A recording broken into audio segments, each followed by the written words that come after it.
country in 1945. I was here as a war correspondent when the Americans came over to accept the surrender of Jap troops below the 38th parallel.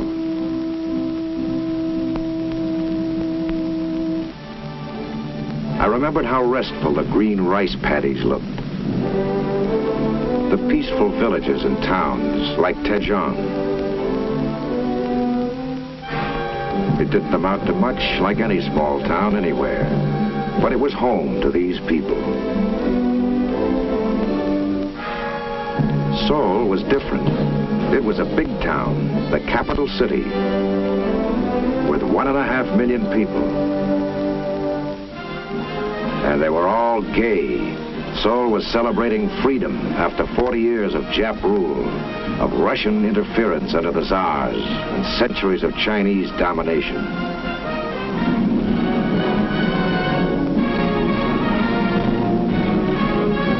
It was gay for these Americans, too. Every GI was a symbol of liberation to the natives.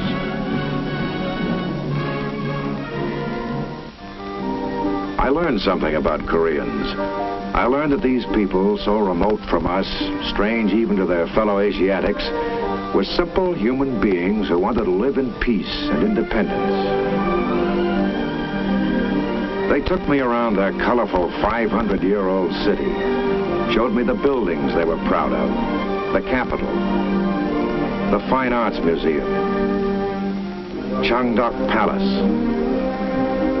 Deok-su, the Chosen Bank building. It was a city of scenes, an oriental blend of the ancient and modern. I remembered it all when I came back to Korea 5 years later, again as a war correspondent, again with American and other United Nations troops bringing liberation. I was glad I remembered because so much of it was gone. The towns, the public buildings, the people destroyed by war.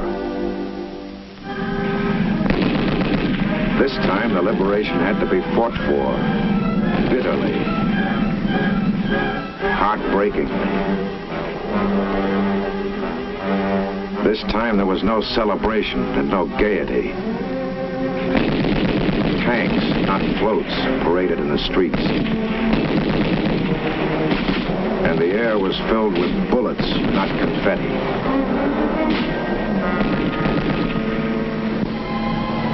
For months, death and destruction ran amok in Korea. War is a wanton destroyer of property and lives. This shattered body, this burning hut, are tragic symbols of the havoc war creates. Even men of goodwill must fight fire with fire, must kill and destroy to bring a swift end to death and destruction.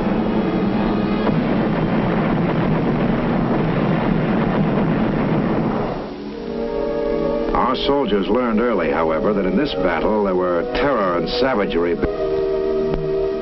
These were their comrades in arms, prisoners of the communists, shot with their hands tied behind their backs near Wegwan. This was Tejon, when our counterattacking forces breaking out of their Pusan bridgehead retook the town, what there was of it. Tejon was razed, leveled, for Manila or Warsaw. These men, women, and children were not killed accidentally in the heat of battle. They were murdered, cold-bloodedly, deliberately. Butchered to spread terror, to warn the survivors that if you didn't let the communist monster swallow you alive, he'd rather have you dead. The horror of Tejon was only a pale reflection of Seoul, where a great city, the heart of a nation, was ravaged. Brilliant leadership and the hammer blows of a great fighting team, the Navy, Air Force, Army, and Marines, working with with other United Nations forces, had snapped the spine of the North Korean aggressor. The enemy was paralyzed. But communist fanaticism was determined that if it must perish, it would destroy what it could. Devouring these brave men. Slaughtering the innocent. Ruining, wrecking, laying waste. The public buildings that served as the nerve center of this capital city were gutted shells scooped out by fire and explosion.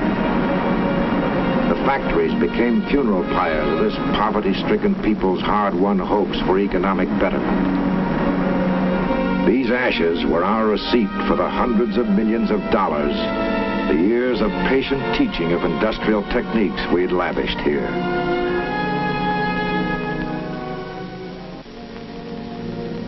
But Seoul was not unique, any more than Daejeon. Our troops advancing from north and south found that only the place names were different. Bury at Wonju, Cheongju, Mokpo, Sucheon, Yangpyeong, burning farms, shattered homes, blasted shops, and everywhere lay the murdered dead.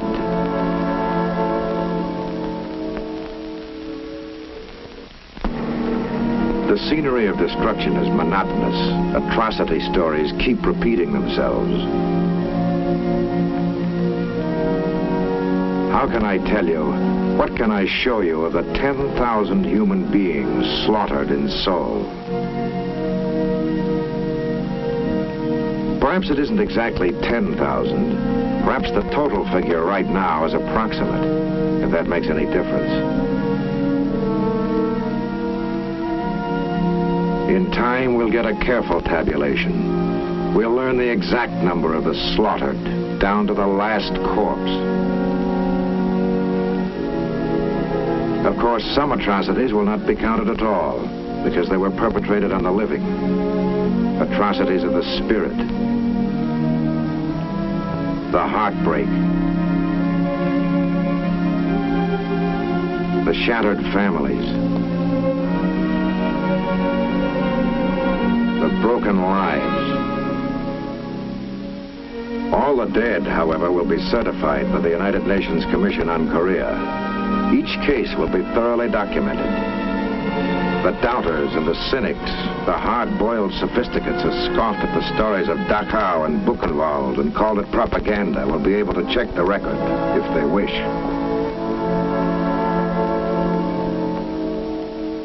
The slayers of our soldier dead, 1 out of every 20 Americans were killed as prisoners of war, will be remorselessly tracked down wherever possible and brought to judgment.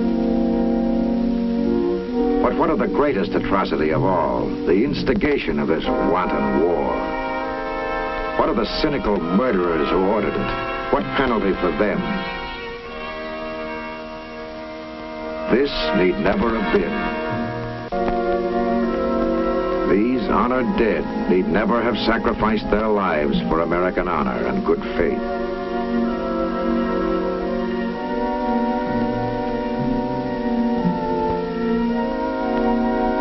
These cities,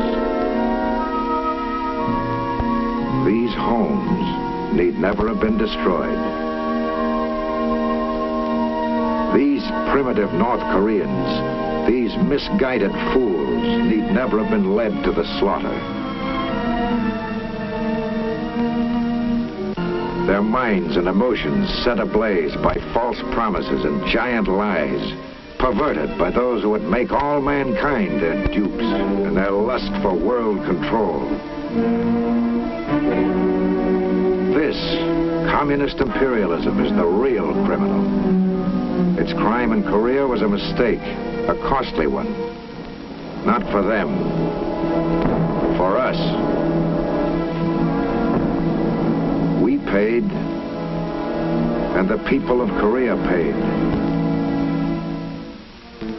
because we refuse to see the criminal threat.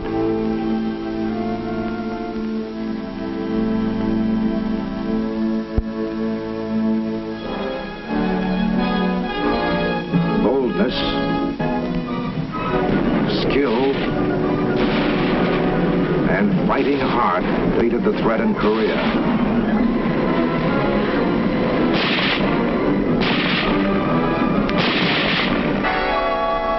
But the criminal is still at large, its appetite for aggression unappeased.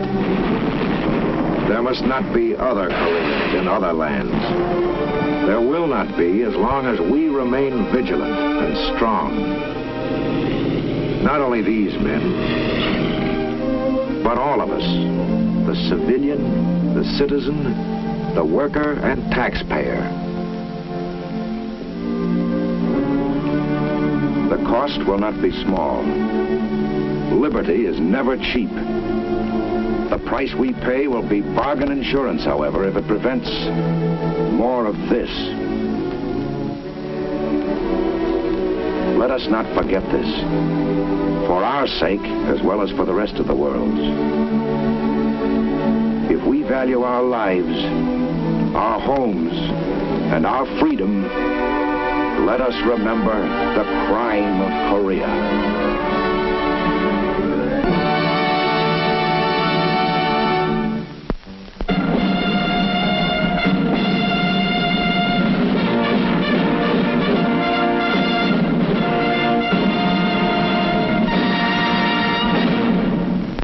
My name is Eric Johnston. I have seen the crime of Korea. I don't like, and I don't imagine that you like, what you saw and heard and thought. None of us likes war or the terrible horrors and disaster that war brings. When I saw them, I wanted to do something. I wanted to do something that counted, that helped, and I wanted to do it now. I suppose that's a natural reaction for any American. When we Americans see something we don't like, something we believe is wrong, something we consider a crime against mankind, we want to act. We want to put a stop to what's wrong. That's the kind of people we are. Our fighting men, your fighting men in Korea, have been doing this part for many months, for so many long months. But what about the rest of us? The fighting aggression and the threat of aggression isn't a job just for our soldiers, our sailors, our Marines, and our airmen. It's our job, too, because our security, our freedom, and our lives depend upon this nation's ability to meet aggression wherever it may strike. Our ability to halt aggression anywhere, here perhaps, will depend on how rapidly, how effectively we rearm and become strong again. We must be ready for it at any moment. We can't all work in defense plants. We can't all build guns and planes and ships and tanks, nor can very many of us serve in the armed forces.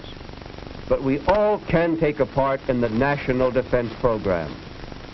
All of us can and all of us must share the responsibility for making and keeping this country strong.